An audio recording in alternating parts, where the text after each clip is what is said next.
Good afternoon. We come today to celebrate the second day of Kwanzaa. We want to give you a backdrop as to how we are approaching this day. I want to commend all of our young people, our children, who actually came up with this thought. We just decided that we wanted to do something to celebrate our legacy going forward. Something that would be a blueprint for our own spiritual well-being as well as our cultural and heritage lineage. And so the whole idea was just, let's see what we got. We know we don't have all of the pieces, so we started out. Just so happened we had a few things to start out putting this day together. And what we like to say is this is a work in progress. We know we don't have it as you would want to assemble the entire celebration, but what we're going to do is put it together. So by the end of these 7 principles, we're going to have this whole thing put together as a work of progress and homework, so to speak. And we have a special reader today. Professor Braylon Jones will read for us today. And then we got other participants who are going to just plug in and get in where they fit in. And what's a joy for me is that this family is making a monumental move to inject into our aura a heritage that we can pass on from our young generation forward. Sort of like the Kunta Kinte effect, handing down the legacy throughout the years. Those of us who know about roots. So at this point in time, we're going to ad-lib some things. We're just going to kind of rock and roll and flow, ebb and flow. So at this point in time, we're going to go back a step because we have a member that wasn't with us on yesterday when we started out with the first principle. We ask you to come along with us. This is a beginning. Kwanzaa is a spiritual celebration that is observed each year from December 26th through January 1st. The word Kwanzaa is derived from a Swahili phrase, Matunda ya Kwanzaa, which means the first fruits of the harvest. Kwanzaa was first celebrated in 1966 by Dr. Malonga Karenja, a Black Studies professor and Black activist. America's fastest growing holiday, Kwanzaa is observed by an estimated 18 million people. The celebration of Kwanzaa is a means for African Americans to reaffirm their commitment to themselves, their families, their community, and the Black struggle. Dr. Karenja envisioned that Kwanzaa would provide African Americans with spiritual renewal and sustenance, as well as an opportunity for us to connect with our rich cultural heritage. Kwanzaa is based on 7 principles: Umoja, which is unity; Kujichagulia, self-determination; Ujima, collective work and responsibility; Ujima, cooperative economics; Nia, which is purpose; Kuamba, creativity; and Imani, which is faith. These 7 principles are collectively referred to as the Nguzo Saba and are intended to serve as guideposts for meditation and daily living. Kwanzaa also incorporates 7 symbols from African culture that have significant ritual meaning. The 7 symbols are Mazio, which is fruit. Hold on just a second. Okay, Mazo, Mazo. and that's the what? Fruits, vegetables, and nuts. And this is our makeshift fruits, vegetables, and nuts for now. We're going to improve on this.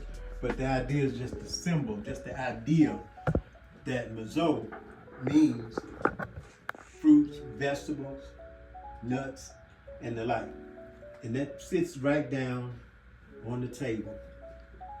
All of these things have symbols that mean something in our heritage as we celebrate Kwanzaa. Go ahead and read. You also have Makeka, which is the placemat. The placemat is what we just put the mazo down on. Kinera, which is the candle holder. This is the canary, the wood section. We also have Vibunzi and Mubendi, which are the ears of corn. Now we don't have the ears of corn right now, so that's a work in progress. We will get that, we will bring that, and it'll be on the mat, on the makika, going forward. The zawadi is a gift that we will pass on to each other. All of the participants will give to each other at the end of the celebration. It's sort of much like what you do with Christmas. We give away gifts. We have Kikombe Ya Emoja, which are the communal cup of unity. Now this is a smaller cup, but the Kikombe Ya Umoja is a communal unity cup, and this is normally big and it has the libation in it, and we would pass this around and everybody would take a sip. We'll have the Mishona Saba, which are the 7 candles. The Mishuma Saba is the 7 candles, and that's what we have here. And these 7 candles will take us through all 7 days. As you know, we started out with the first black candle, which is Umoja, unity. And today we'll be going into the second candle, which will be red, Kujichagulia, self-determination. Each night of the celebration is a different candle is lit to represent the principle for that day. And celebrants engage in discussions about the meaning of the principle. Generally, stories and folk tales are told to illustrate the importance of each tenet. Kwanzaa, the 7 principles, explores the meaning and significance of each principle of Kwanzaa, such as how the principles can be applied to everyday life, and includes inspirational thoughts and quotations by notable African Americans relative to the philosophy of each principle. This book is intended to be used throughout the year as a source of inspiration and a guide for spiritual well-being, as well as companion for celebrating Kwanzaa. Participant Naya Jamaica to come forth and light the candles. First, we would light the black candle again for unity, the first principle that we started out with, Umoja, unity.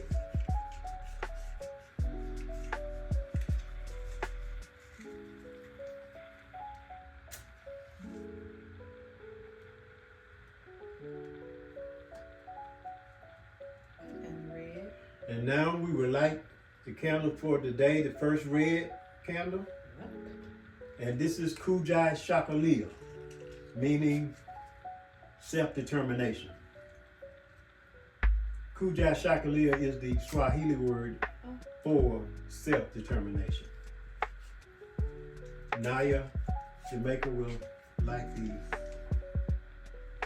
the red candle.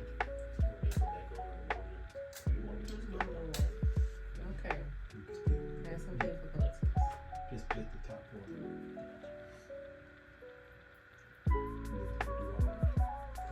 Yes.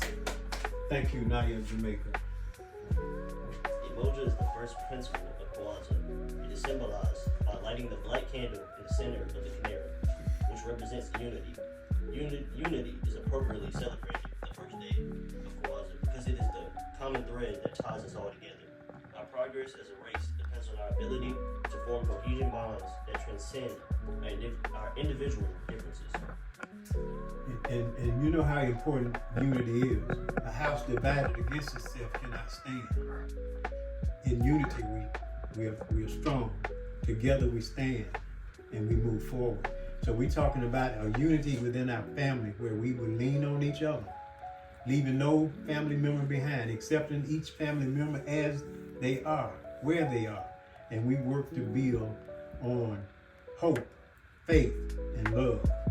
The 3 principles, the 3 stars that God introduced in the 1 Corinthians 13:13. He said, and now abide faith, hope, and love. These 3.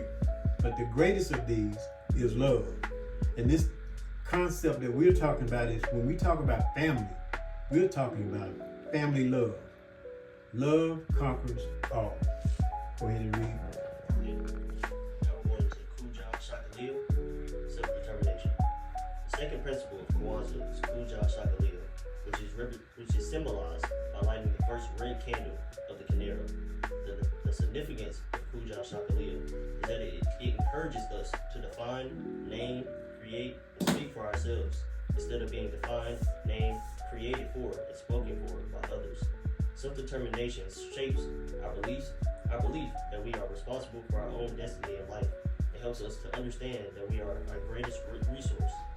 As history has taught, we cannot expect from others that we must provide for ourselves. Kujichagulia instills in us a sense of independence and self-sufficiency. The Million Man March on Washington embodies the essence of the lessons espoused by Kujichagulia. The march was a clarion call for African American men to take control of their destinies in an unprecedented show of solidarity and unity. A vast multitude of black men vowed to take renewed responsibility for themselves, their families, and their communities. In other words, we're saying that we need to define and name for ourselves. We need to be creative. What we do for ourselves strengthens the foundation of the whole concept of individuals and collectively as a family. And that's something we can't leave behind.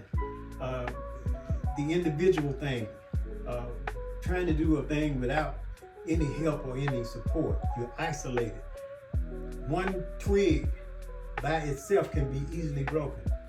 But when you get a handful of twigs and put them all together, you can't break it.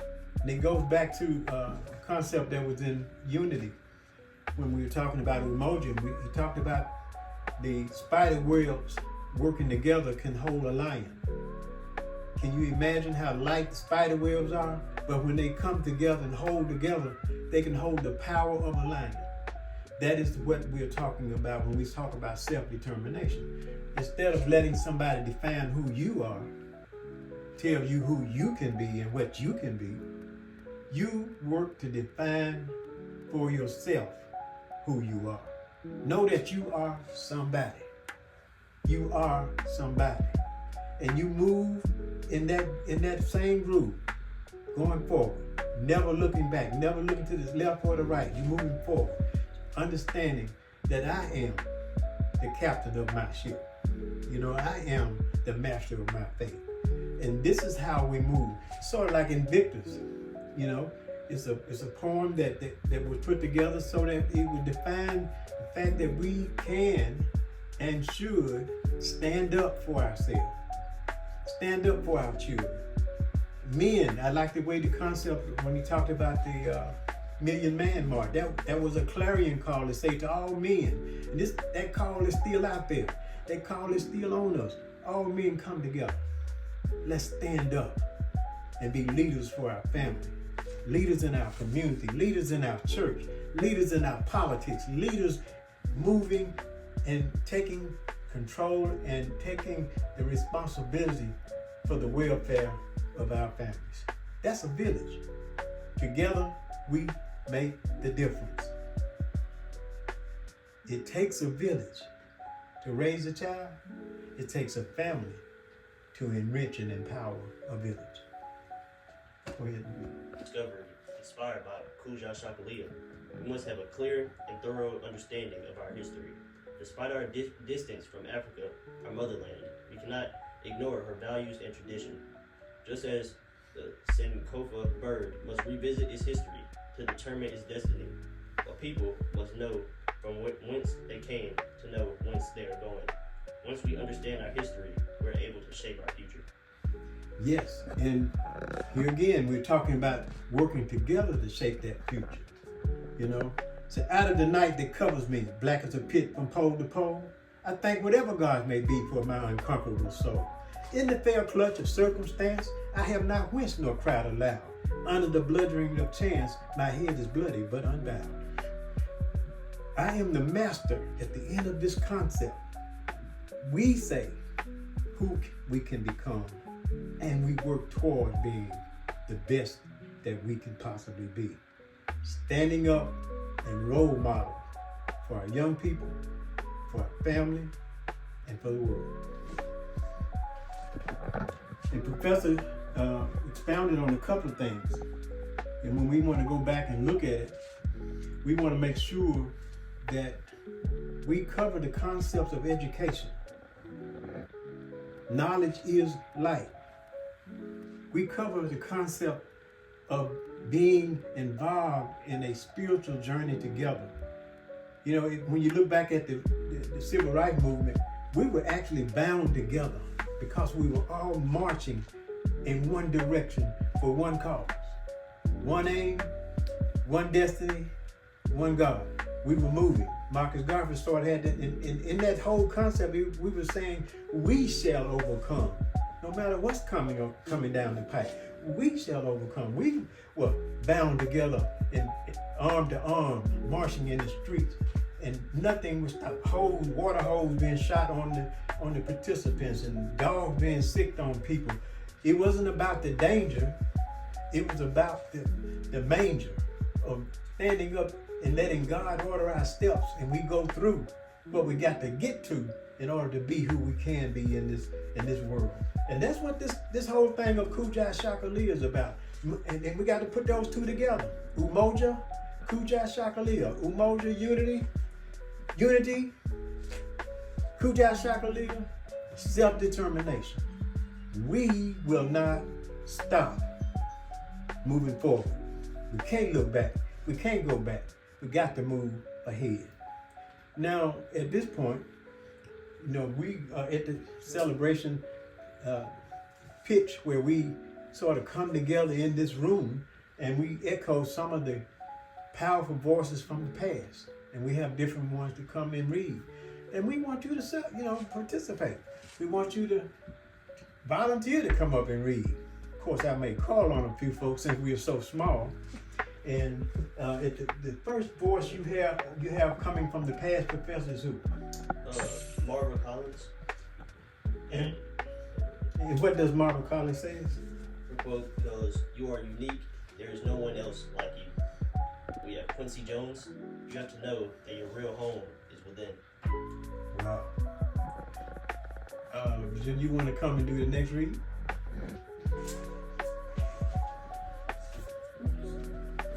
We thank you so much for participating. You know, even though we're small, we are strong. The ants working together ate the elephant. This quote is from August Wilson. You can't be nobody but who you are. That shadows wasn't nothing but you growing into yourself. You either got to grow into it or cut it down to fit you. But that's all you got to make life with. That's all you got to measure yourself against the world out there. This is August Wilson. And Lerone Bennett says, "You have been named. You should now become namers." And Maya Angelou, he belonged someplace. The day he was given a name, he was also given a place which no one but he himself can feel. And all of these quotes are just telling us that we have to feel comfortable in ourselves and understand that we were made for a purpose. We're not just here to take up space. We are made, God made us and placed us here for a purpose. And that purpose, we have to consult Him, seek Him, ask Him, what is it that I'm supposed to be doing in this world? What is it that you want me to do? He has a plan for each and every one of us. And so when we let other people tell us who we are and what we're supposed to do, then we're not living our destiny. We're not fulfilling our destiny. We're letting other people name us and tell us who we are. We are a proud people. We come from a nation and a continent of proud people. Kings, queens, warriors. We are not people who we were brought to this land as slaves, but we built something on this land. We didn't just take up space. We were carpenters. We were inventors. We are inventors. We were carpenters. We fulfilled a lot of things. So don't let anybody, especially young people, and we try to press that, don't let anybody tell you that you are not worth being here. Because you have worth. It's up to you to seek it and find out what it is that you need to be doing. And don't let anybody tell you you're not going to make it and you're not going to be this and you're not going to be that, because only God knows. And He will share with you what your destiny is.